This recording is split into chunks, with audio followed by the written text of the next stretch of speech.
You must honor and obey and conciliate your country when angry. More than a father. You must either persuade her or do whatever she commands. You must bear and quiet anything she bids you bear, be it stripes or prison, or if she leads you to war, to be wounded or to die. This you must do, and it is right. You must not give way or retreat or leave your post. But in war and in court and everywhere you must do whatever city and country commands, or else convince her where the right lies. Violence is not allowed against mother or father, much less against your country. Then if the one has no participation in time whatsoever, it neither has become nor became nor was in the past. It has neither become nor is it becoming nor is it in the present, and it will neither become nor be made to become nor will it be in the future. Can it then partake of being in any other way than in the past, present, or future? It cannot. Then the one has no share in being at all. Then it has no being even so as to be one. For if it were one, it would be and would partake of being. But apparently one neither is nor is one. If this argument is to be trusted, every heart sings a song, incomplete, until another heart whispers back. Those who wish to sing always find a song. At the touch of a lover, everyone becomes. According to Greek mythology, humans were originally created with 4 arms, 4 legs and a head with 2 faces.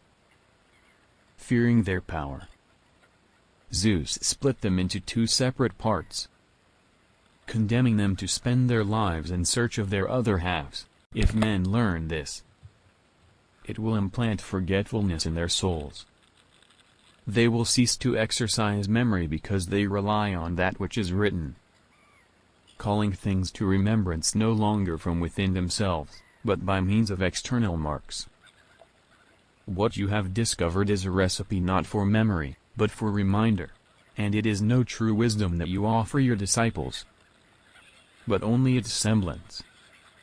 For by telling them of many things without teaching them you will make them seem to know much, while for the most part they know nothing, and as men filled, not with wisdom, but with the conceit of wisdom, they will be a burden to their fellow. The man who makes everything that leads to happiness depends upon himself, and not upon other men, has adopted the very best plan for living happily. This is the man of moderation, the man of manly character and of wisdom.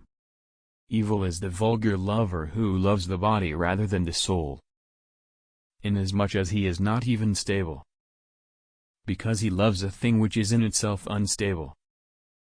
And therefore when the bloom of youth which he was desiring is over, he takes wing and flies away, in spite of all his words and promises. Whereas the love of the noble disposition is lifelong, for it becomes one with the everlasting.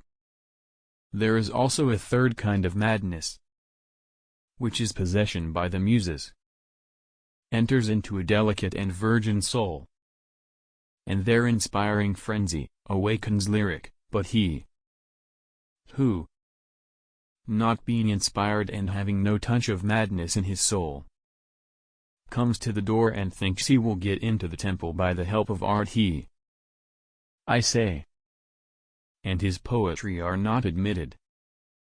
The sane man is nowhere at all when he enters into rivalry. It is the task of the enlightened not only to ascend to learning and to see the good, but to be willing to descend again to those prisoners and to share their troubles and their honors, whether they are worth having or not. And this they must do, even with the prospect of death.